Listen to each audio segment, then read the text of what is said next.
Hey, welcome back. I was walking through the New York Public Library the other day, in that grand, hushed main hall with the towering ceilings, and I saw it. Under a thick pane of glass, lying open, was a book.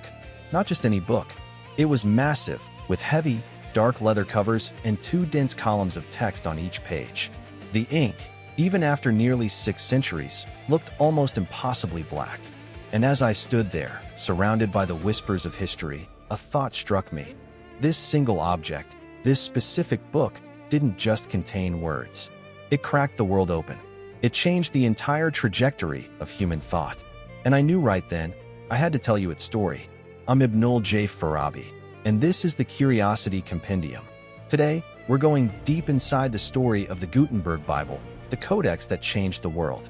We often hear that Johannes Gutenberg invented the printing press, but that's like saying Steve Jobs invented the telephone. It misses the profound, messy, revolutionary alchemy of the thing. This is a story about a man who wasn't a scholar, but a craftsman. A story about metallurgy, debt, and one breathtakingly ambitious gamble to replicate the most perfect text imaginable. So, picture Mainz, Germany, in the 1440s. The world runs on manuscripts. Books are copied by hand, mostly by monks in silent scriptoriums. It's a labor of devotion that can take a single person over a year to produce one Bible. They are astronomically expensive, owned only by the ultra-wealthy and powerful institutions like churches and universities. Knowledge is literally locked away in vaults. Into this world steps Johannes Gutenberg, a man with a background in metalworking. He knew about goldsmithing. He knew about polishing mirrors. And he had an idea, a system. He didn't just create a press that existed for wine and olive oil. His genius was movable type. But here's where it gets fascinating. Creating type that could be rearranged for any page wasn't the hardest part. The true, hidden innovation was in the alloy. Gutenberg needed a metal that was hard enough to not deform under the pressure of the press, but soft enough to be cast in intricate molds. He needed it to cool quickly, to have a low melting point for reuse, and to take ink perfectly. After years of secret experimentation, he landed on a mix of lead, tin, and antimony. A recipe so effective, it remained the standard for over 500 years, right into the era of my own childhood newspapers. He then had to invent an oil-based ink that would stick to this metal type, where traditional water-based inks would just blob and run. Every single component of this process was a breakthrough. And for his first project, he chose the ultimate challenge, the Bible, the Vulgate Latin Bible. Not a short pamphlet, but a sprawling text of over 1,200 pages. He designed a typeface that mimicked the best Gothic black-letter handwriting of the scribes, so his printed book would feel familiar, legitimate, and beautiful to its elite audience. He printed most of them on paper, which was still a luxury, but about 45 on vellum, calfskin, requiring the skins of roughly 5,000 animals. This was no cheap startup. It was a moonshot. Gutenberg funded it by borrowing money from a shrewd lawyer named Johann Fust, a debt that would eventually cost him control of his own workshop. But by around 1455, the book was complete. Now let's hold one. Imagine you are a wealthy bishop or a Renaissance noble. You've paid the equivalent of a clerk's salary for 3 years to own this.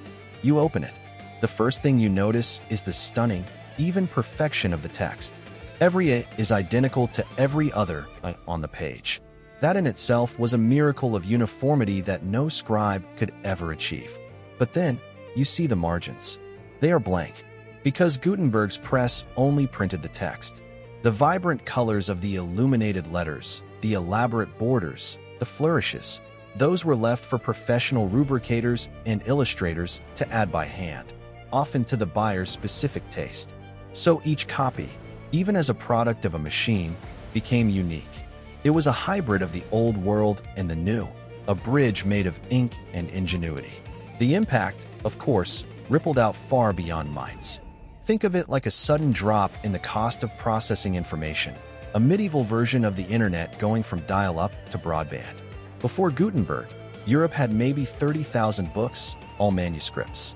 Within 50 years of his Bible, there were over 20 million printed books. Suddenly, ideas could travel with a speed and fidelity that was previously unimaginable. Martin Luther's Protestant Reformation wasn't just a theological argument. It was a pamphlet campaign, his writings printed and spread across Germany in weeks, not years. Scientists like Copernicus and Galileo could share precise diagrams and data, building on each other's work. The very idea of individualism grew, because people could now read in private, form their own opinions, and access texts without a priest or a teacher as the intermediary. It democratized curiosity, and that's the part that always gets me, personally. As an engineer and an immigrant, I think about access. Growing up in Bangladesh, I knew the power of a single book, how it could be a portal. The Gutenberg Bible was the hardware update that allowed the software of human thought to finally run at scale. It shifted power from those who hoarded knowledge to those who sought it. It made the Renaissance possible, the scientific revolution, the Enlightenment. Our modern world of shared ideas, for all its complexity, starts right there with that one book, that one man's stubborn, brilliant, financially disastrous obsession with replication.